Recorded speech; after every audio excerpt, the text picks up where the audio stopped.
کہ مومنین کو ستھرا کر دیا گیا.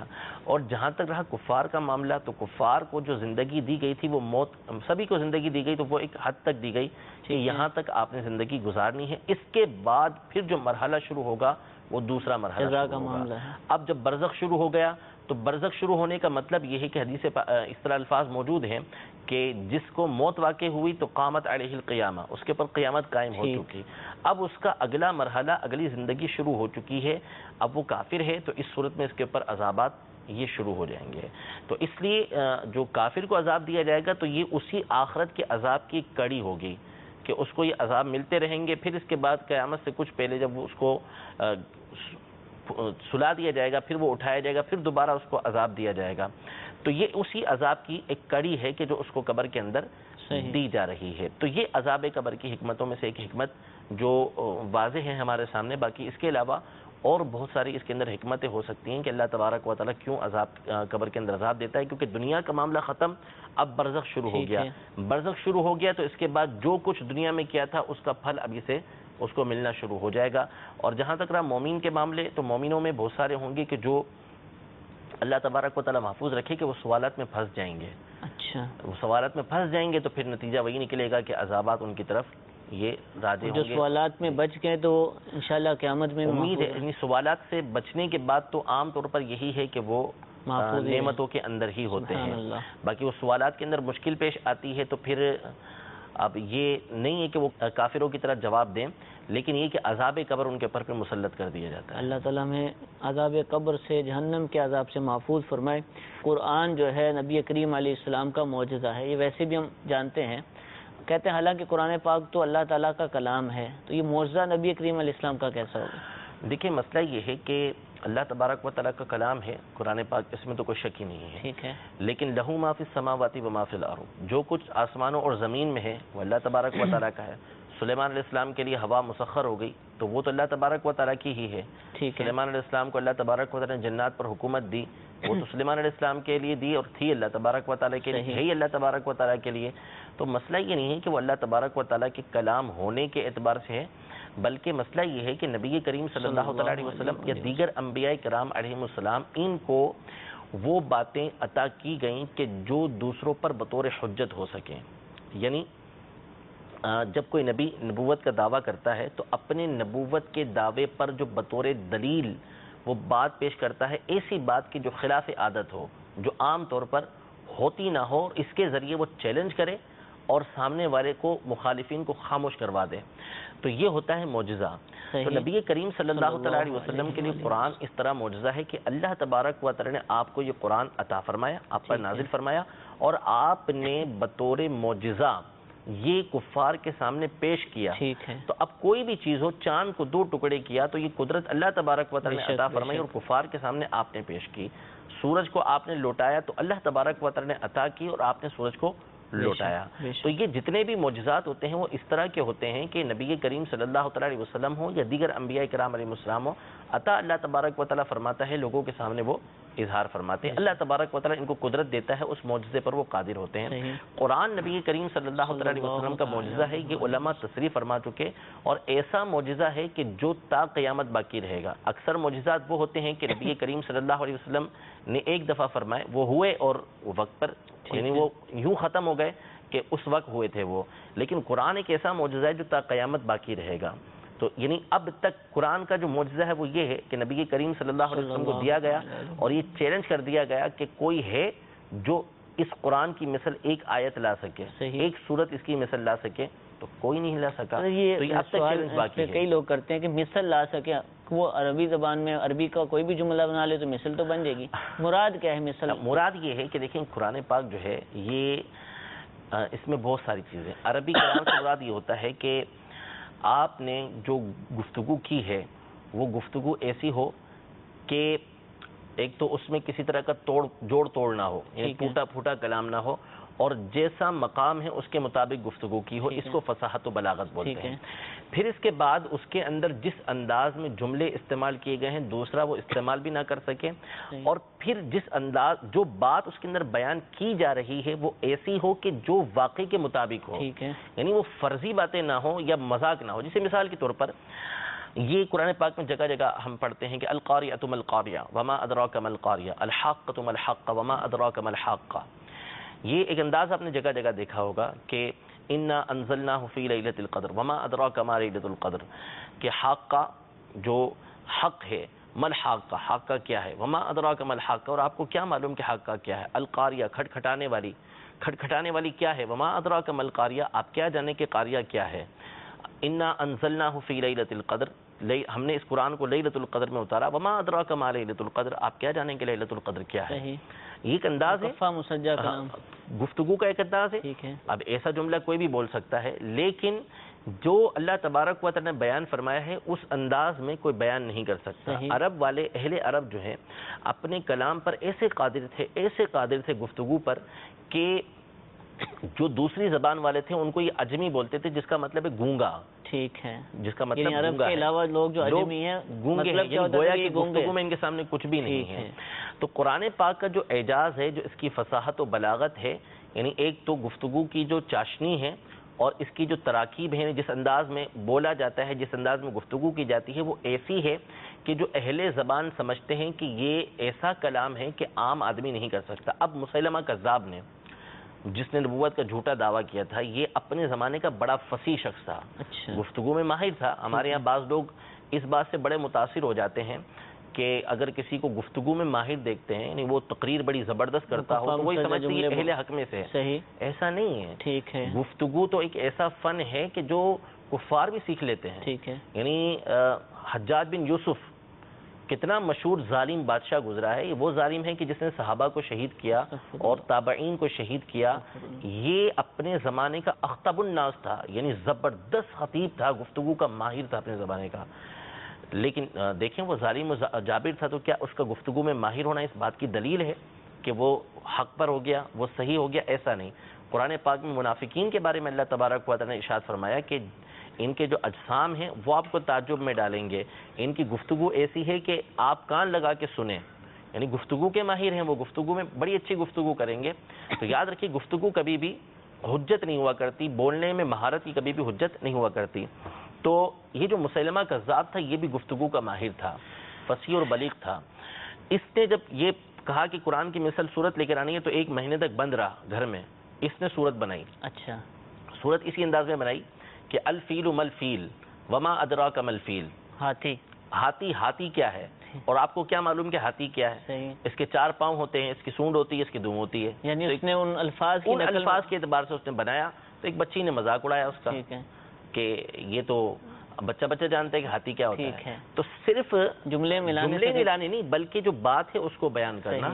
تو قرآن کی فصاحت و بلاغت کی انتہائی وسیع موضوع ہے، اور اہل عرب خود اس بات کو تسلیم کر چکے اس زمانے کے اندر کہ اس کی مثل لانا ممکن نہیں. اگر مثل لانا ممکن ہوتا تو چیلنج کھلا موجود ہے. آج تک کوئی نہیں لا سکا. جو لانے کی جس نے کوشش کی، لوگوں نے بنانے کی کوشش کی، تو وہ ایسی چوٹ کھائی کہ لوگ حیران نے کہا. مثال کے طور پر معراج، سبحان الذی اسری بعبدہ، سبحان سے کیوں اللہ تبارک و تعالی نے ابتدا فرمائی؟ یہ کیوں نہیں فرمایا الحمدللہ الذی اسری بعبدہ؟ سبحان کا کلمہ جب اللہ تبارک و تعالی نے بیان فرمایا تو علماء نے کئی حکمتیں اس کے اندر بیان فرمائی کہ سبحان کیوں کہا، الحمد کیوں نہیں کہا، کہ پاک ہے وہ ذات کے جو اپنے بندے کو راتوں رات لے گئی. تو سبحان کا مطلب ہوتا ہے کہ جو عیب سے پاک ہو. رب تبارک و تعالی عیب سے پاک ہے. تو علماء نے حکمت بیان کی کہ اگر جو رات کے ایک حصے کے اندر اتنا زیادہ سفر کروا دینا اور راتوں رات واپس لے آنا، یہ عام بندے کے بس میں ہی نہیں ہے، ممکن ہی نہیں ہے. لیکن اللہ تبارک و تعالیٰ اس عیب سے پاک ہے. وہ چاہے تو لمحے بھر کے اندر ساری کی ساری کائنات کی نبی کریم صلی اللہ علیہ وسلم کو سیر کروا سکتا ہے. اس لیے سبحان کا کلمہ لائے کہ جس سے پتہ چل جائے کہ اعتراض ہی نہ رہے کہ رات کے اتنے سے حصے میں جو سیر کروانا مشکل ہے وہ تمہارے لیے ہے. اللہ تبارک و تعالیٰ کی ذات اس سے پاک ہے جو سبحان ہے. تو ایک ایک لفظ، ایک ایک جملہ ایسا ہے کہ جس کے اندر ہزارہ ہزار حکمتیں موجود ہیں، اور اس طرح کا کلام کوئی بنا ہی نہیں سکتا. تو اس کو بولتے ہیں معجزہ. معجزے کا مطلب ہوتا ہے عاجز کر دینا. تو معجزہ جو ہوتا ہے وہ عاجز کر دیتا ہے. وہ قرآن پاک نے لوگوں کو عاجز کر دیا کہ وہ اس کی مثل نہیں لا سکتے. واقعی جو قرآن پاک کی عبارت پڑھنے میں چاشنی ہے، لذت ہے، مزہ، وہ کسی اور عربی کتاب کے اندر نہیں ملتا. ہمارے سلسلے کا وقت ختم ہو چکا. صلو علی الحبیب صلی اللہ تعالی علی محمد صلی اللہ علیہ وسلم. گزارے کیسے زندگی، آؤ علماء سے پوچھ لیں، آئے جو مشکل پیش کوئی، آؤ علماء سے پوچھ لیں۔